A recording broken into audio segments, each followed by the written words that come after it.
یہ پیغمبر جو ہم وقتاً فوقتاً بھیجتے رہے ہیں، ان میں سے ہم نے بعض کو بعض پر فضیلت دی ہے۔ بعض ایسے ہیں جن سے اللہ نے گفتگو کی، اور بعض کے دوسرے امور میں مرتبے بلند کیے۔ اور عیسیٰ ابن مریم کو ہم نے کھلی ہوئی نشانیاں عطا کی اور روح القدس سے ان کو مدد دی۔ اور اگر اللہ چاہتا تو ان سے پچھلے لوگ اپنے پاس کھلی نشانیاں آنے کے بعد آپس میں نہ لڑتے، لیکن انہوں نے اختلاف کیا تو ان میں سے بعض تو ایمان لے آئے اور بعض کافر ہی رہے۔ اور اگر اللہ چاہتا تو یہ لوگ باہم جنگ و قتال نہ کرتے، لیکن اللہ جو چاہتا ہے کرتا ہے۔ اے ایمان والو، جو مال ہم نے تم کو دیا ہے اس میں سے اس دن کے آنے سے پہلے پہلے خرچ کر لو جس میں نہ اعمال کا سودا ہو اور نہ دوستی اور سفارش ہو سکے، اور کفر کرنے والے لوگ ظالم ہیں۔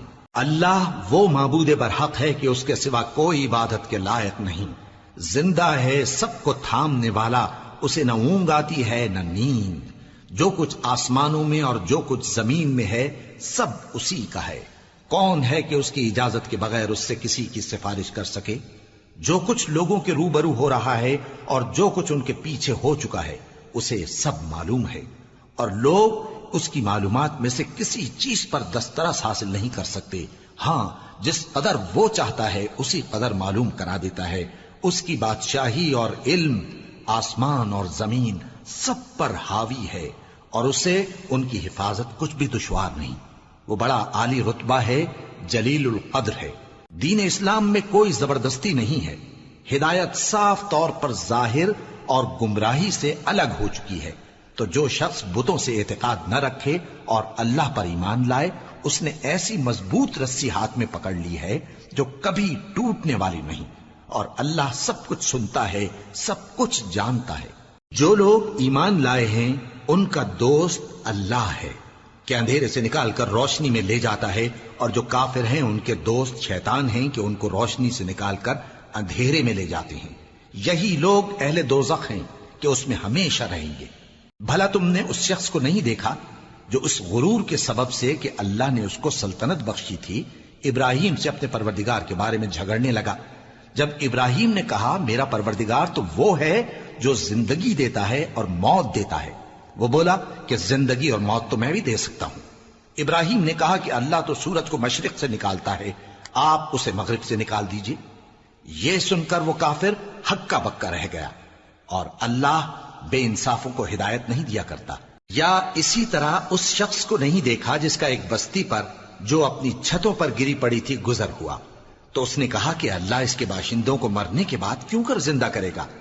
تو اللہ نے اس کی روح قبض کر لی اور 100 برس تک اس کو مردہ رکھا۔ پھر اس کو جلا اٹھایا اور پوچھا تم کتنا عرصہ مرے پڑے رہے ہو؟ اس نے جواب دیا کہ 1 دن یا اس سے بھی کم۔ اللہ نے فرمایا نہیں، بلکہ 100 برس مرے رہے ہو، اور اپنے کھانے پینے کی چیزوں کو دیکھو کہ اتنی مدت میں مطلق سڑی بسی نہیں، اور اپنے گدھے کو بھی دیکھو جو مرا پڑا ہے۔ غرض ان باتوں سے یہ ہے کہ ہم تم کو لوگوں کے لیے اپنی قدرت کی نشانی بنائیں۔ اور ہاں، گدھے کی ہڈیوں کو دیکھو کہ ہم ان کو کس طرح جوڑے دیتے اور ان پر کس طرح گوشت پوست چڑھائے دیتے ہیں۔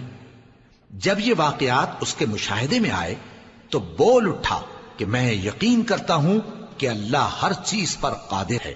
اور جب ابراہیم نے اللہ سے عرض کیا کہ اے پروردگار مجھے دکھا کہ تو مردوں کو کیوں کر زندہ کرے گا، اللہ نے فرمایا کیا تم نے اس بات کا یقین نہیں کیا؟ انہوں نے کہا کیوں نہیں، لیکن میں دیکھنا اس لیے چاہتا ہوں کہ میرا دل اطمینان کامل حاصل کر لے۔ فرمایا کہ 4 پرندے لے لو، پھر ان کو اپنے سے ہلا لو اور ان کے ٹکڑے ٹکڑے کر دو، پھر ان کا ایک ایک ٹکڑا ہر ایک پہاڑ پر رکھ دو، پھر ان کو بلاؤ تو وہ تمہارے پاس دوڑتے چلے آئیں گے، اور جان رکھو کہ اللہ غالب ہے، صاحب حکمت ہے۔ جو لوگ اپنا مال اللہ کی راہ میں خرچ کرتے ہیں ان کے مال کی مثال اس دانے کی سی ہے جس سے 7 بالیں اگیں اور ہر ایک بال میں 100 دانے ہوں، اور اللہ جس کے اجر کو چاہتا ہے اور زیادہ کرتا ہے، اور اللہ کشائش والا ہے، سب کچھ جاننے والا ہے۔ جو لوگ اپنا مال اللہ کے راستے میں صرف کرتے ہیں پھر اس کے بعد نہ اس خرچ کا کسی پر احسان رکھتے ہیں اور نہ کسی کو تکلیف دیتے ہیں، ان کا صلہ ان کے پروردگار کے پاس تیار ہے، اور قیامت کے روز نہ ان کو کچھ خوف ہوگا اور نہ وہ غمگین ہوں گے۔ جس خیرات کے دینے کے بعد لینے والے کو ایذا دی جائے اس سے تو نرم بات کہہ دینی اور درگزر کرنا بہتر ہے، اور اللہ بے نیاز ہے، بردبار ہے۔ مومنوں، اپنے صدقات و خیرات احسان رکھنے اور ایذا دینے سے اس شخص کی طرح برباد نہ کر دینا جو لوگوں کو دکھاوے کے لیے مال خرچ کرتا ہے اور اللہ اور روز آخر پر ایمان نہیں رکھتا، تو اس کے مال کی مثال اس چٹان کی سی ہے جس پر تھوڑی سی مٹی پڑی ہو اور اس پر زور کا مے برس کر اسے صاف کر ڈالے۔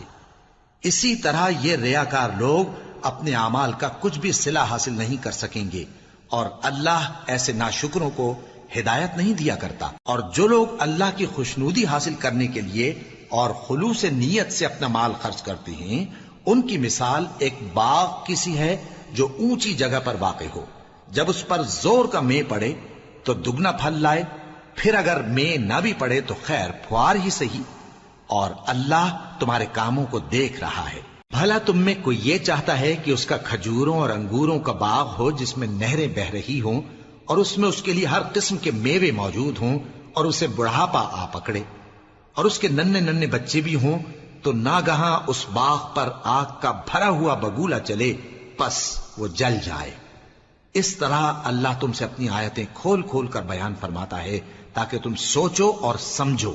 مومنو، جو پاکیزہ اور عمدہ مال تم کماتے ہو اور جو چیزیں ہم تمہارے لیے زمین سے نکالتے ہیں ان میں سے اللہ کی راہ میں بھی خرچ کرو، اور بری اور ناپاک چیزیں دینے کا قصد نہ کرنا کہ اگر وہ چیزیں تمہیں دی جائیں تو بجز اس کے کہ لیتے وقت آنکھیں بند کر لو، ان کو کبھی نہ لو، اور جان رکھو کہ اللہ بے نیاز ہے، خوبیوں والا ہے۔ شیطان تمہیں تنگ دستی کا خوف دلاتا اور بے حیائی کے کام کرنے کو کہتا ہے، اور اللہ تم سے اپنی بخشش اور رحمت کا وعدہ کرتا ہے، اور اللہ کشائش والا ہے، سب کچھ جاننے والا ہے۔ وہ جس کو چاہتا ہے دانائی بخشتا ہے، اور جس کو دانائی ملی بے شک اس کو بڑی نعمت ملی۔ اور نصیحت تو وہی لوگ قبول کرتے ہیں جو عقل مند ہیں، اور تم اللہ کی راہ میں جس طرح کا خرچ کرو یا کوئی نذر مانو، اللہ اس کو جانتا ہے، اور ظالموں کا کوئی مددگار نہ ہوگا۔ اگر تم خیرات ظاہر کر کے دو تو وہ بھی خوب ہے، اور اگر پوشیدہ دو اور دو بھی ضرورت مندوں کو تو یہ تمہارے لیے بہتر ہے، اور اس طرح کا دینا تمہارے گناہوں کو بھی دور کرے گا، اور اللہ کو تمہارے سب کاموں کی خبر ہے۔ اے نبی صلی اللہ علیہ وآلہ وسلم، تم ان لوگوں کی ہدایت کے ذمہ دار نہیں ہو، بلکہ اللہ ہی جس کو چاہتا ہے ہدایت بخشتا ہے۔ اور مومنو، تم جو مال خرچ کرو گے تو اس کا فائدہ تمہیں کو ہے، اور تم تو جو خرچ کرو گے اللہ کی خوشنودی کے لیے کرو گے، اور جو مال تم خرچ کرو گے وہ تمہیں پورا پورا دے دیا جائے گا اور تمہارا کچھ نقصان نہیں کیا جائے گا۔ اور ہاں، تم جو خرچ کرو گے تو ان حاجت مندوں کے لیے جو اللہ کی راہ میں رکے بیٹھے ہیں اور ملک میں کسی طرف جانے کی طاقت نہیں رکھتے اور مانگنے سے آر رکھتے ہیں، یہاں تک کہ نہ مانگنے کی وجہ سے ناواقف شخص ان کو تونگر خیال کرتا ہے، اور تم قیافے سے ان کو صاف پہچان لو کہ حاجت مند ہیں، اور شرم کے سبب لوگوں سے منہ پھوڑ کر اور لپٹ کر نہیں مانگ سکتے۔ اور تم جو مال خرچ کرو گے کچھ شک نہیں کہ اللہ اس کو جانتا ہے۔ جو لوگ اپنا مال رات اور دن اور پوشیدہ اور ظاہر اللہ کی راہ میں خرچ کرتے رہتے ہیں، ان کا صلہ ان کے پروردگار کے پاس ہے، اور ان کو قیامت کے دن نہ کسی طرح کا خوف ہوگا اور نہ غم۔ جو لوگ سود کھاتے ہیں وہ قبروں سے اس طرح حواس باختہ اٹھیں گے جیسے کسی کو جن نے لپٹ کر دیوانہ بنا دیا ہو، یہ اس لیے کہ وہ کہتے ہیں کہ سودا بیچنا بھی تو نفع کے لحاظ سے ویسا ہی ہے جیسے سود لینا، حالانکہ سودے کو اللہ نے حلال کیا ہے اور سود کو حرام۔ تو جس شخص کے پاس اللہ کی نصیحت پہنچی اور وہ سود لینے سے باز آ گیا تو جو پہلے ہو چکا وہ اس کا، اور قیامت میں اس کا معاملہ اللہ کے سپرد۔ اور جو پھر لینے لگا تو ایسے لوگ دوزخی ہیں کہ ہمیشہ دوزخ میں جلتے رہیں گے۔ اللہ سود کو نابود یعنی بے برکت کرتا اور خیرات کی برکت کو بڑھاتا ہے، اور اللہ کسی ناشکر گناہگار کو دوست نہیں رکھتا۔ جو لوگ ایمان لائے اور نیک عمل کرتے اور نماز پڑھتے اور زکوٰۃ دیتے رہے، ان کو ان کے کاموں کا صلہ اللہ کے ہاں ملے گا، اور قیامت کے دن ان کو نہ کچھ خوف ہوگا اور نہ وہ غمناک ہوں گے۔ مومنو، اللہ سے ڈرو، اور اگر ایمان رکھتے ہو تو جتنا سود باقی رہ گیا ہے اس کو چھوڑ دو، پھر اگر ایسا نہ کرو گے تو تم اللہ اور اس کے رسول کی طرف سے اعلان جنگ سن لو، اور اگر توبہ کر لو گے اور سود چھوڑ دو گے تو تم کو اپنی اصل رقم لینے کا حق ہے، جس میں نہ اوروں کا نقصان اور نہ تمہارا نقصان۔ اور اگر قرض لینے والا تنگ دست ہو تو اسے کشائش کے حاصل ہونے تک مہلت دو، اور اگر زر قرض بخش دو تو وہ تمہارے لیے زیادہ اچھا ہے، بشرطے کہ سمجھو۔ اور اس دن سے ڈرو جبکہ تم اللہ کے حضور میں لوٹ کر جاؤ گے، اور ہر شخص اپنے اعمال کا پورا پورا بدلہ پائے گا اور کسی کو کچھ نقصان نہ ہوگا۔ مومنو، جب تم آپس میں کسی میعاد معین کے لیے قرض کا معاملہ کرنے لگو تو اس کو لکھ لیا کرو، اور لکھنے والا تم میں کسی کا نقصان نہ کرے بلکہ انصاف سے لکھے۔ نیز لکھنے والا جیسا اللہ نے اسے سکھایا ہے لکھنے سے انکار بھی نہ کرے اور دستاویز لکھ دے، اور جو شخص قرض لے وہی دستاویز کا مضمون بول کر لکھوائے، اور اللہ سے کہ اس کا مالک ہے خوف کرے، اور زر قرض میں سے کچھ کم نہ لکھوائے۔ اور اگر قرض لینے والا کم عقل یا ضعیف ہو یا مضمون لکھوانے کی قابلیت نہ رکھتا ہو تو جو اس کا ولی ہو وہ انصاف کے ساتھ مضمون لکھوائے، اور اپنے میں سے 2 مردوں کو ایسے معاملے کے گواہ کر لیا کرو، اور اگر 2 مرد نہ ہوں تو 1 مرد اور 2 عورتیں جن کو تم گواہ پسند کرو کافی ہیں، کہ اگر ان میں سے ایک بھول جائے گی تو دوسری اسے یاد دلا دے گی۔ اور جب گواہ گواہی کے لیے طلب کیے جائیں تو انکار نہ کریں، اور قرض تھوڑا ہو یا بہت اس کی دستاویز کے لکھنے لکھانے میں سستی نہ کرنا۔ یہ بات اللہ کے نزدیک نہایت قرین انصاف ہے، اور شہادت کے لیے بھی یہ بہت درست طریقہ ہے۔ اس سے تم کو کسی طرح کا شک و شبہ بھی نہیں پڑے گا۔ ہاں، اگر سودا دست بدست ہو جو تم آپس میں لیتے دیتے ہو تو اگر ایسے معاملے کے دستاویز نہ لکھو تو تم پر کچھ گناہ نہیں۔ اور جب خرید و فروخت کیا کرو، مثلا زمین جائیداد کی، تو بھی گواہ کر لیا کرو، اور کاتب دستاویز اور گواہ معاملہ کرنے والوں کا کسی طرح کا نقصان نہ کریں۔ اگر تم لوگ ایسا کرو تو یہ تمہارے لیے گناہ کی بات ہے، اور اللہ سے ڈرو اور دیکھو کہ وہ تم کو کیسی مفید باتیں سکھاتا ہے، اور اللہ ہر چیز سے واقف ہے۔ اور اگر تم سفر پر ہو اور دستاویز لکھنے والا نہ مل سکے تو کوئی چیز رہن با قبضہ رکھ کر قرض لے لو، اور اگر تم میں سے کوئی دوسرے کو امین سمجھے یعنی رہن کے بغیر قرض دے دے تو امانت دار کو چاہیے کہ صاحب امانت کی امانت ادا کر دے، اور اللہ سے جو اس کا پروردگار ہے ڈرے، اور دیکھنا شہادت کو مت چھپانا، جو اس کو چھپائے گا وہ دل کا گناہگار ہوگا۔ اور اللہ تمہارے سب کاموں سے واقف ہے، جو کچھ آسمانوں میں اور جو کچھ زمین میں ہے سب اللہ ہی کا ہے۔ تم اپنے دلوں کی بات کو ظاہر کرو گے تو اور چھپاؤ گے تو اللہ تم سے اس کا حساب لے گا، پھر وہ جسے چاہے مغفرت کرے اور جسے چاہے عذاب دے، اور اللہ ہر چیز پر قادر ہے۔ رسول اللہ صلی اللہ علیہ وآلہ وسلم اس کتاب پر جو ان کے پروردگار کی طرف سے ان پر نازل ہوئی ایمان رکھتے ہیں، اور مومن بھی سب اللہ پر اور اس کے فرشتوں پر اور اس کی کتابوں پر اور اس کے پیغمبروں پر ایمان رکھتے ہیں، اور کہتے ہیں کہ ہم اس کے پیغمبروں سے کسی میں کچھ فرق نہیں کرتے، اور وہ اللہ سے عرض کرتے ہیں کہ ہم نے تیرا حکم سنا اور قبول کیا۔ اے پروردگار، ہم تیری بخشش مانگتے ہیں اور تیری ہی طرف لوٹ کر جانا ہے۔ اللہ کسی شخص کو اس کی طاقت سے زیادہ کا ذمہ دار نہیں بناتا۔ اچھے کام کرے گا تو اس کو ان کا فائدہ ملے گا، برے کرے گا تو اسے ان کا نقصان پہنچے گا۔ اے پروردگار، اگر ہم سے بھول یا چوک ہو گئی ہو تو ہم سے مواخذہ نہ کیجو۔ اے پروردگار، ہم پر ایسا بوجھ نہ ڈالیو جیسا تو نے ہم سے پہلے لوگوں پر ڈالا تھا۔ اے پروردگار، جتنا بوجھ اٹھانے کی ہم میں طاقت نہیں اتنا بوجھ ہم پر نہ رکھیو، اور اے پروردگار، ہمارے گناہوں سے درگزر کر اور ہمیں بخش دے اور ہم پر رحم فرما، تو ہی ہمارا مددگار ہے، سو ہم کو کافروں پر غالب کر۔ شروع اللہ کا نام لے کر جو بڑا مہربان نہایت رحم والا ہے۔ الف لام میم۔ اللہ جو معبود برحق ہے، اس کے سوا کوئی عبادت کے لائق نہیں، زندہ ہے، سب کو تھامنے والا۔ اس نے اے نبی تم پر سچی کتاب نازل کی جو پہلی آسمانی کتابوں کی تصدیق کرتی ہے، اور اسی نے تورات اور انجیل نازل کی تھی۔ یہ 2 کتابیں اس نے پہلے نازل کی تھیں لوگوں کی ہدایت کے لیے، اور پھر قرآن جو حق اور باطل کو الگ الگ کر دینے والا ہے نازل کیا۔ جو لوگ اللہ کی آیتوں کا انکار کرتے ہیں ان کو سخت عذاب ہوگا، اور اللہ زبردست ہے، بدلہ لینے والا ہے۔ اللہ ایسا خبیر و بصیر ہے کہ کوئی چیز اس سے پوشیدہ نہیں، نہ زمین میں اور نہ آسمان میں۔ وہی تو ہے جو ماں کے پیٹ میں جیسی چاہتا ہے تمہاری صورتیں بناتا ہے، اس غالب حکمت والے کے سوا کوئی عبادت کے لائق نہیں۔ اے پیغمبر، وہی تو ہے جس نے تم پر یہ کتاب نازل کی جس کی بعض آیتیں محکم ہیں اور وہی اصل کتاب ہیں، اور بعض دوسری متشابہ ہیں۔ تو جن لوگوں کے دلوں میں کجی ہے وہ متشابہات کا اتباع کرتے ہیں تاکہ فتنہ برپا کریں اور مراد اصلی کا پتہ لگائیں، حالانکہ مراد اصلی اللہ کے سوا کوئی نہیں جانتا۔ اور جو لوگ علم میں گہری نظر رکھتے ہیں وہ یہ کہتے ہیں کہ ہم ان پر ایمان لائے، یہ سب آیات ہمارے پروردگار کی طرف سے ہیں، اور نصیحت تو عقل مند ہی قبول کرتے ہیں۔ اے پروردگار، جب تو نے ہمیں ہدایت بخشی ہے تو اس کے بعد ہمارے دلوں میں کجی نہ پیدا کر دیجو، اور ہمیں اپنے ہاتھ سے رحمت عطا فرما، تو بڑا عطا فرمانے والا ہے۔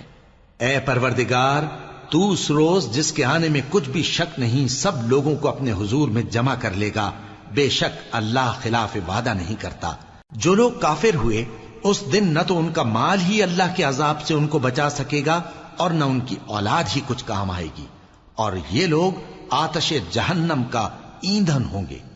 ان کا حال بھی فرعونیوں اور ان سے پہلے لوگوں کا سا ہوگا جنہوں نے ہماری آیتوں کی تکذیب کی تھی، تو اللہ نے ان کو ان کے گناہوں کے سبب عذاب میں پکڑ لیا تھا، اور اللہ سخت عذاب کرنے والا ہے۔ اے پیغمبر، کافروں سے کہہ دو کہ تم دنیا میں بھی عنقریب مغلوب ہو جاؤ گے اور آخرت میں جہنم کی طرف اکٹھا کیے جاؤ گے، اور وہ بری جگہ ہے۔ تمہارے لیے دو گروہوں میں جو جنگ بدر کے دن آپس میں بھڑ گئے قدرت الہی کی عظیم الشان نشانی تھی۔ ایک گروہ مسلمانوں کا تھا، وہ اللہ کی راہ میں لڑ رہا تھا، اور دوسرا گروہ کافروں کا تھا، وہ ان کو اپنی آنکھوں سے اپنے سے دگنا مشاہدہ کر رہا تھا۔ اور اللہ اپنی نصرت سے جس کو چاہتا ہے مدد دیتا ہے۔ جو اہل بصارت ہیں ان کے لیے اس واقعے میں بڑی عبرت ہے۔ لوگوں کو ان کی خواہشوں کی چیزیں یعنی عورتیں اور بیٹے اور سونے اور چاندی کے بڑے بڑے ڈھیر اور نشان لگے ہوئے گھوڑے اور مویشی اور کھیتی بڑی زینت دار معلوم ہوتی ہیں، مگر یہ سب دنیا ہی کی زندگی کے سامان ہیں، اور اللہ کے پاس بہت اچھا ٹھکانہ ہے۔ اے پیغمبر، ان سے کہو کہ بھلا میں تم کو ایسی چیز بتاؤں جو ان چیزوں سے کہیں اچھی ہو؟ سنو، جو لوگ پرہیزگار ہیں ان کے لیے اللہ کے ہاں باغات بہشت ہیں جن کے نیچے نہریں بہ رہی ہیں، ان میں وہ ہمیشہ رہیں گے، اور پاکیزہ بیویاں ہیں، اور سب سے بڑھ کر اللہ کی خوشنودی۔ اور اللہ اپنے سب بندوں کو دیکھ رہا ہے جو اللہ سے التجا کرتے ہیں کہ اے پروردگار، ہم ایمان لے آئے سو ہم کو ہمارے گناہ معاف فرما اور ہم کو دوزخ کے عذاب سے محفوظ رکھ۔ یہ وہ لوگ ہیں جو مشکلات میں صبر کرتے اور سچ بولتے اور عبادت میں لگے رہتے اور نیکی میں خرچ کرتے اور اوقات سحر میں گناہوں کی معافی مانگا کرتے ہیں۔ اللہ تو اس بات کی گواہی دیتا ہے کہ اس کے سوا کوئی معبود نہیں، اس حال میں کہ وہ انصاف کا حاکم ہے، اور فرشتے اور علم والے بھی گواہی دیتے ہیں کہ اس غالب حکمت والے کے سوا کوئی لائق عبادت نہیں۔ دین تو اللہ کے نزدیک اسلام ہی ہے، اور اہل کتاب نے جو اس دین سے اختلاف کیا تو علم حاصل ہونے کے بعد آپس کی ضد سے کیا، اور جو شخص اللہ کی آیتوں کو نہ مانے تو اللہ جلد حساب لینے والا ہے۔ اے پیغمبر، پس اگر یہ لوگ تم سے جھگڑنے لگیں تو کہنا کہ میں اور میرے پیرو تو اللہ کے فرمانبردار ہو چکے، اور اہل کتاب اور ان پڑھ لوگوں سے کہو کہ کیا تم بھی اللہ کے فرمانبردار بنتے اور اسلام لاتے ہو؟ پس اگر یہ لوگ اسلام لے آئیں تو بے شک ہدایت پالیں، اور اگر تمہارا کہا نہ مانے تو تمہارا کام صرف اللہ کا پیغام پہنچا دینا ہے، اور اللہ اپنے بندوں کو دیکھ رہا ہے۔ جو لوگ اللہ کی آیتوں کو نہیں مانتے اور انبیاء کو ناحق قتل کرتے رہے ہیں اور جو انصاف کرنے کا حکم دیتے ہیں انہیں بھی مار ڈالتے ہیں، ان کو دکھ دینے والے عذاب کی خوشخبری سنا دو۔ یہ ایسے لوگ ہیں جن کے اعمال دنیا اور آخرت دونوں میں برباد ہیں، اور ان کا کوئی مددگار نہیں ہوگا۔ بھلا تم نے ان لوگوں کو نہیں دیکھا جن کو کتاب یعنی تورات سے حصہ دیا گیا اور وہ اس کتاب اللہ یعنی قرآن کی طرف بلائے جاتے ہیں تاکہ یہ ان کے تنازعات کا ان میں فیصلہ کر دے؟ تو ایک فریق ان میں سے پھر جاتا ہے اور منہ پھیر لیتا ہے، یہ اس لیے کہ یہ اس بات کے قائل ہیں کہ دوزخ کی آگ ہمیں چند روز کے سوا چھو ہی نہیں سکے گی، اور جو کچھ یہ دین کے بارے میں بہتان باندھتے رہے ہیں اس نے ان کو دھوکے میں ڈال رکھا ہے۔ تو اس وقت کیا حال ہوگا جب ہم ان کو جمع کریں گے، یعنی اس روز جس کے آنے میں کچھ بھی شک نہیں، اور ہر نفس اپنے اعمال کا پورا پورا بدلہ پائے گا اور ان پر ظلم نہیں کیا جائے گا۔ کہو کہ اے اللہ، اے بادشاہی کے مالک، تو جس کو چاہے بادشاہی بخشے اور جس سے چاہے بادشاہی چھین لے، اور جس کو چاہے عزت دے اور جسے چاہے ذلیل کرے۔ ہر طرح کی بھلائی تیرے ہی ہاتھ ہے اور بے شک تو ہر چیز پر قادر ہے۔ تو ہی رات کو دن میں داخل کرتا اور تو ہی دن کو رات میں داخل کرتا ہے، تو ہی بے جان سے جاندار پیدا کرتا ہے اور تو ہی جاندار سے بے جان پیدا کرتا ہے، اور تو ہی جس کو چاہتا ہے بے حساب رزق بخشتا ہے۔ مومنوں کو چاہیے کہ مومنوں کے سوا کافروں کو دوست نہ بنائیں، اور جو ایسا کرے گا اس سے اللہ کا کچھ عہد نہیں۔ ہاں، اگر اس طریق سے تم ان کے شر سے بچاؤ کی صورت پیدا کرو تو مذائقہ نہیں، اور اللہ تم کو اپنے غضب سے ڈراتا ہے اور اللہ ہی کی طرف تم کو لوٹ کر جانا ہے۔ اے پیغمبر، لوگوں سے کہہ دو کہ کوئی بات تم اپنے دلوں میں مخفی رکھو یا اسے ظاہر کرو، اللہ اس کو جانتا ہے، اور جو کچھ آسمانوں میں اور جو کچھ زمین میں ہے اس کو سب کی خبر ہے، اور وہ ہر چیز پر قادر ہے۔ جس دن ہر شخص اپنی کی ہوئی نیکی کو موجود پا لے گا اور اپنی برائی کو بھی دیکھ لے گا تو آرزو کرے گا کہ اے کاش اس میں اور اس برائی میں دور کی مسافت ہو جاتی، اور اللہ تم کو اپنے غضب سے ڈراتا ہے اور اللہ اپنے بندوں پر نہایت مہربان ہے۔ اے پیغمبر، لوگوں سے کہہ دو کہ اگر تم اللہ کو دوست رکھتے ہو تو میری پیروی کرو، اللہ بھی تمہیں دوست رکھے گا اور تمہارے گناہ معاف کر دے گا، اور اللہ بخشنے والا ہے، مہربان ہے۔ کہہ دو کہ اللہ اور اس کے رسول کا حکم مانو، پس اگر وہ نہ مانے تو اللہ بھی کافروں کو دوست نہیں رکھتا۔ اللہ نے آدم اور نوح اور خاندان ابراہیم اور خاندان عمران کو تمام جہان کے لوگوں میں سے منتخب فرمایا تھا، ان میں سے بعض کی اولاد تھے، اور اللہ سننے والا ہے، جاننے والا ہے۔ وہ وقت یاد کرنے کے لائق ہے جب عمران کی بیوی نے کہا کہ اے پروردگار، جو بچہ میرے پیٹ میں ہے میں اس کو تیری نذر کرتی ہوں، اسے دنیا کے کاموں سے آزاد رکھوں گی، تو اسے میری طرف سے قبول فرما، تو تو سننے والا ہے، جاننے والا ہے۔ پھر جب ان کے ہاں بچہ پیدا ہوا تو کہنے لگی کہ پروردگار، میرے تو لڑکی ہوئی ہے، جبکہ اللہ خوب جانتا تھا جو ان کے ہاں ولادت ہوئی تھی، اور نہ ہوتا لڑکا مانند اس لڑکی کے۔ اور کہنے لگیں میں نے اس کا نام مریم رکھا ہے، اور میں اس کو اور اس کی اولاد کو شیطان مردود سے تیری پناہ میں دیتی ہوں۔ تو اس کے پروردگار نے اس کو پسندیدگی کے ساتھ قبول فرمایا اور اسے اچھی طرح پرورش کیا، اور زکریہ کو اس کا کفیل بنایا۔ زکریہ جب کبھی عبادت گاہ میں اس کے پاس جاتے تو اس کے پاس کھانا پاتے۔ یہ کیفیت دیکھ کر ایک دن مریم سے پوچھنے لگے کہ مریم، یہ کھانا تمہارے پاس کہاں سے آتا ہے؟ وہ بولی کہ اللہ کے ہاں سے آتا ہے، بے شک اللہ جسے چاہتا ہے بے حساب رزق دیتا ہے۔ اس وقت زکریا نے اپنے پروردگار کو پکارا، عرض کی کہ پروردگار، مجھے اپنی طرف سے اولاد صالح عطا فرما، تو بے شک دعا سننے والا ہے۔ چنانچہ وہ ابھی عبادت گاہ میں کھڑے نماز ہی پڑھ رہے تھے کہ فرشتوں نے آواز دی کہ زکریا، اللہ تمہیں یحییٰ کی بشارت دیتا ہے، جو کلمۃ اللہ یعنی عیسیٰ کی تصدیق کریں گے اور سردار ہوں گے اور عورتوں سے رغبت نہ رکھنے والے اور ایک پیغمبر یعنی نیکوکاروں میں ہوں گے۔ زکریا نے کہا، اے پروردگار، میرے ہاں لڑکا کیوں کر پیدا ہوگا کہ میں تو بڈھا ہو گیا ہوں اور میری بیوی بانجھ ہے؟ فرمایا، اسی طرح اللہ جو چاہتا ہے کرتا ہے۔ زکریا نے کہا کہ پروردگار، میرے لیے کوئی نشانی مقرر فرما دے۔ فرمایا، تمہاری نشانی یہ ہے کہ تم لوگوں سے 3 دن اشارے کے سوا بات نہ کر سکو گے، تو ان دنوں میں اپنے پروردگار کی کثرت سے یاد اور صبح و شام اس کی تسبیح کرنا۔ اور جب فرشتوں نے مریم سے کہا کہ مریم، اللہ نے تم کو برگزیدہ کیا ہے اور تمہیں پاک بنایا ہے اور دنیا جہان کی عورتوں میں سے تم کو منتخب کیا ہے، اے مریم، اپنے پروردگار کی فرما برداری کرنا اور سجدہ کرنا اور رکوع کرنے والوں کے ساتھ رکوع کرنا۔ اے نبی، یہ باتیں اخبار غیب میں سے ہیں جو ہم تمہارے پاس بھیجتے ہیں۔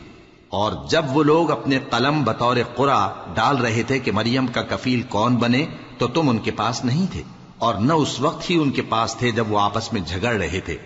وہ وقت بھی یاد کرنے کے لائق ہے جب فرشتوں نے مریم سے کہا کہ مریم، اللہ تم کو اپنی طرف سے ایک کلمے کی بشارت دیتا ہے جس کا نام مسیح اور مشہور عیسیٰ ابن مریم ہوگا، اور جو دنیا اور آخرت میں آبرو مند اور مقربین میں سے ہوگا، اور ماں کی گود میں اور بڑی عمر کا ہو کر دونوں حالتوں میں لوگوں سے یکساں گفتگو کرے گا اور نیکوکاروں میں ہوگا۔ مریم نے کہا کہ پروردگار، میرے ہاں بچہ کیوں کر ہوگا کہ کسی انسان نے مجھے ہاتھ تک تو لگایا نہیں۔ فرمایا کہ اللہ اسی طرح جو چاہتا ہے پیدا کرتا ہے، جب وہ کوئی کام کرنا چاہتا ہے تو ارشاد فرما دیتا ہے کہ ہو جا تو وہ ہو جاتا ہے۔ اور وہ اسے کتاب و حکمت اور تورات اور انجیل کا علم عطا کرے گا، اور عیسیٰ بنی اسرائیل کی طرف پیغمبر ہو کر جائیں گے اور کہیں گے کہ میں تمہارے پاس تمہارے پروردگار کی طرف سے نشانی لے کر آیا ہوں، وہ یہ کہ تمہارے سامنے مٹی سے پرندے کی صورت بناتا ہوں، پھر اس میں پھونک مارتا ہوں تو وہ اللہ کے حکم سے سچ مچ پرندہ ہو جاتا ہے، اور پیدائشی اندھے اور ابرص کو تندرست کر دیتا ہوں، اور اللہ کے حکم سے مردوں کو زندہ کر دیتا ہوں، اور جو کچھ تم کھا کر آتے ہو اور جو اپنے گھروں میں جمع کر رکھتے ہو سب تم کو بتا دیتا ہوں۔ اگر تم صاحب ایمان ہو تو ان باتوں میں تمہارے لیے نشانی ہے، اور مجھ سے پہلے جو تورات نازل ہوئی تھی اس کی تصدیق بھی کرتا ہوں، اور میں اس لیے بھی آیا ہوں کہ بعض چیزیں جو تم پر حرام تھیں ان کو تمہارے لیے حلال کر دوں، اور میں تو تمہارے پروردگار کی طرف سے نشانی لے کر آیا ہوں۔ تو اللہ سے ڈرو اور میرا کہا مانو، کچھ شک نہیں کہ اللہ ہی میرا اور تمہارا پروردگار ہے، تو اسی کی عبادت کرو، یہی سیدھا رستہ ہے۔ پھر جب عیسیٰ نے ان کی طرف سے انکار و نافرمانی ہی دیکھی تو کہنے لگے کہ کوئی ہے جو اللہ کا طرفدار اور میرا مددگار ہو؟ حواری بولے کہ ہم اللہ کے طرفدار اور آپ کے مددگار ہیں، ہم اللہ پر ایمان لائے اور آپ گواہ رہیں کہ ہم فرمانبردار ہیں۔ اے پروردگار، جو کتاب تو نے نازل فرمائی ہے ہم اس پر ایمان لے آئے اور تیرے پیغمبر کے متبع ہو چکے، تو ہم کو ماننے والوں میں لکھ رکھ۔ اور وہ یعنی یہود قتل عیسیٰ کے بارے میں ایک چال چلے، اور اللہ نے بھی عیسیٰ کو بچانے کے لیے تدبیر کی، اور اللہ بہترین تدبیر کرنے والا ہے۔ اس وقت اللہ نے فرمایا کہ عیسیٰ، میں تمہاری دنیا میں رہنے کی مدت پوری کر کے تم کو اپنی طرف اٹھا لوں گا اور تمہیں کافروں کی صحبت سے پاک کر دوں گا، اور جو لوگ تمہاری پیروی کریں گے ان کو کافروں پر قیامت تک فائق و غالب رکھوں گا۔ پھر تم سب میرے پاس لوٹ کر آؤ گے تو جن باتوں میں تم اختلاف کرتے رہے اس دن تم میں ان کا فیصلہ کر دوں گا۔ اب جو کافر ہوئے ان کو دنیا اور آخرت دونوں میں سخت عذاب دوں گا، اور ان کا کوئی مددگار نہ ہوگا۔ اور جو لوگ ایمان لائے اور عمل نیک کرتے رہے ان کو اللہ پورا پورا صلہ دے گا، اور اللہ ظالموں کو دوست نہیں رکھتا۔ اے نبی، یہ ہم تم کو اللہ کی آیتیں اور حکمت بھری نصیحتیں پڑھ پڑھ کر سناتے ہیں۔ عیسیٰ کا حال اللہ کے نزدیک آدم کا سا ہے کہ اس نے پہلے مٹی سے ان کو بنایا، پھر فرمایا کہ باشعور انسان ہو جا، تو وہ ویسے ہی ہو گئے۔ یہ بات تمہارے پروردگار کی طرف سے حق ہے، تو تم ہرگز شک کرنے والوں میں نہ ہونا۔ پھر اگر یہ لوگ عیسیٰ کے بارے میں تم سے جھگڑا کریں اس کے بعد کہ تم کو حقیقت معلوم ہو ہی چکی ہے، تو ان سے کہنا کہ آؤ ہم اپنے بیٹوں اور بیٹیوں کو بلائیں، تم اپنے بیٹوں اور بیٹیوں کو بلاؤ، اور ہم خود بھی آئیں اور تم خود بھی آؤ، پھر دونوں فریق اللہ سے دعا و التجا کریں، اس طرح جھوٹوں پر اللہ کی لعنت بھیجیں۔ یہ تمام بیانات صحیح ہیں، اور اللہ کے سوا کوئی معبود نہیں، اور بے شک اللہ غالب ہے، صاحب حکمت ہے۔ بس اگر یہ لوگ پھر جائیں تو اللہ مفسدوں کو خوب جانتا ہے۔ کہہ دو کہ اے اہل کتاب، جو بات ہمارے اور تمہارے دونوں کے درمیان یکساں تسلیم کی گئی ہے اس کی طرف آؤ، وہ یہ کہ اللہ کے سوا ہم کسی کی عبادت نہ کریں اور اس کے ساتھ کسی چیز کو شریک نہ بنائیں، اور ہم میں کوئی کسی کو اللہ کے سوا اپنا کارساز نہ سمجھے۔ پھر اگر یہ لوگ اس بات کو نہ مانیں تو ان سے کہہ دو کہ تم گواہ رہو کہ ہم اللہ کے فرما بردار ہیں۔ اے اہل کتاب، تم ابراہیم کے بارے میں کیوں جھگڑتے ہو؟ حالانکہ تورات اور انجیل ان کے بعد اتری ہیں اور وہ پہلے ہو چکے، تو کیا تم عقل نہیں رکھتے؟ دیکھو، ایسی بات میں تو تم نے جھگڑا کیا ہی تھا جس کا تمہیں کچھ علم تھا بھی، مگر ایسی بات میں کیوں جھگڑتے ہو جس کا تم کو کچھ بھی علم نہیں؟ اور اللہ جانتا ہے اور تم نہیں جانتے۔ ابراہیم نہ تو یہودی تھے اور نہ عیسائی، بلکہ سب سے بے تعلق ہو کر ایک اللہ کے ہو رہے تھے اور اسی کے فرما بردار تھے اور مشرکوں میں نہ تھے۔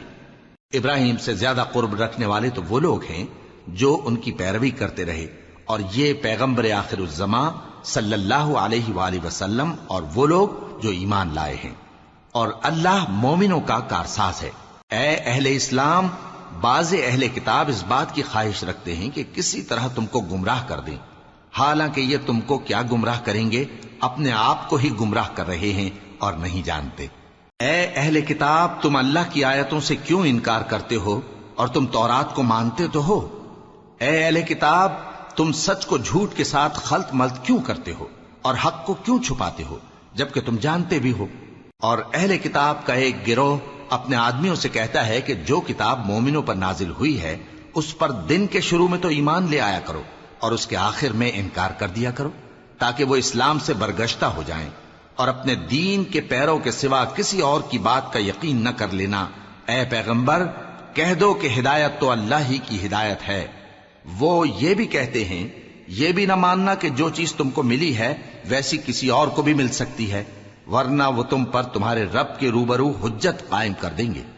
اے پیغمبر، کہہ دو کہ بزرگی اللہ ہی کے ہاتھ میں ہے، وہ جسے چاہتا ہے دیتا ہے، اور اللہ کشائش والا ہے، علم والا ہے۔ وہ اپنی رحمت سے جس کو چاہتا ہے خاص کر لیتا ہے، اور اللہ بڑے فضل کا مالک ہے۔ اور اہل کتاب میں سے کوئی تو ایسا ہے کہ اگر تم اس کے پاس دیناروں کا ڈھیر امانت رکھ دو تو تم کو فوراً واپس دے دے، اور کوئی اس طرح کا ہے کہ اگر اس کے پاس ایک دینار بھی امانت رکھو تو جب تک اس کے سر پر ہر وقت کھڑے نہ رہو تمہیں دے ہی نہیں، یہ اس لیے کہ وہ کہتے ہیں کہ امیوں کے بارے میں ہم سے مواخذہ نہیں ہوگا۔ یہ اللہ پر محض جھوٹ بولتے ہیں اور اس بات کو جانتے بھی ہیں۔ ہاں کیوں نہیں، جو شخص اپنے اقرار کو پورا کرے اور پرہیزگار بنا رہے تو اللہ بھی پرہیزگاروں کو دوست رکھتا ہے۔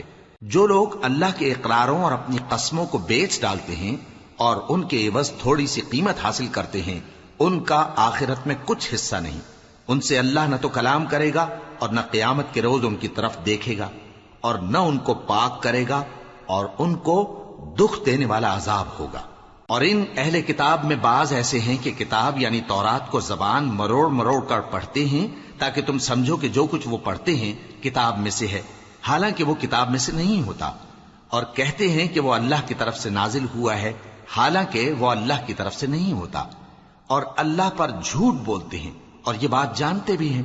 کسی آدمی کو شایع نہیں کہ اللہ اسے کتاب اور حکومت اور نبوت عطا فرمائے پھر وہ لوگوں سے کہے کہ اللہ کو چھوڑ کر میرے بندے ہو جاؤ، بلکہ اس کو یہ کہنا چاہیے کہ اے اہل کتاب، تم ربانی ہو جاؤ، کیونکہ تم کتاب کی تعلیم بھی دیتے ہو اور کیونکہ پڑھتے پڑھاتے رہتے ہو۔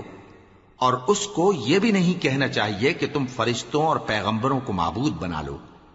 بھلا جب تم مسلمان ہو چکے تو کیا وہ تمہیں کافر ہونے کو کہے گا؟ اور جب اللہ نے پیغمبروں سے عہد لیا کہ جب میں تم کو کتاب اور دانائی عطا کروں پھر تمہارے پاس کوئی پیغمبر آئے جو تمہاری کتاب کی تصدیق کرے تو تمہیں ضرور اس پر ایمان لانا ہوگا اور ضرور اس کی مدد کرنی ہوگی۔ اور عہد لینے کے بعد پوچھا کہ بھلا تم نے اقرار کیا اور اس اقرار پر میرا ذمہ لیا، یعنی مجھے ضامن ٹھہرایا؟ انہوں نے کہا ہاں ہم نے اقرار کیا۔ فرمایا کہ تم اس عہد و پیمان کے گواہ رہو اور میں بھی تمہارے ساتھ گواہ ہوں۔ اب جو لوگ اس کے بعد پھر جائیں تو وہی بد کردار ہیں۔ پھر کیا یہ کافر اللہ کے دین کے سوا کسی اور دین کے طالب ہیں؟ حالانکہ سب اہل آسمان و زمین خوشی یا ناخوشی سے اللہ کے فرما بردار ہیں اور اسی کی طرف لوٹ کر جانے والے ہیں۔ کہو کہ ہم اللہ پر ایمان لائے اور جو کتاب ہم پر نازل ہوئی اور جو صحیفے ابراہیم اور اسماعیل اور اسحاق اور یعقوب اور ان کی اولاد پر اترے، اور جو کتابیں موسیٰ اور عیسیٰ اور دوسرے انبیاء کو پروردگار کی طرف سے ملیں، سب پر ایمان لائے۔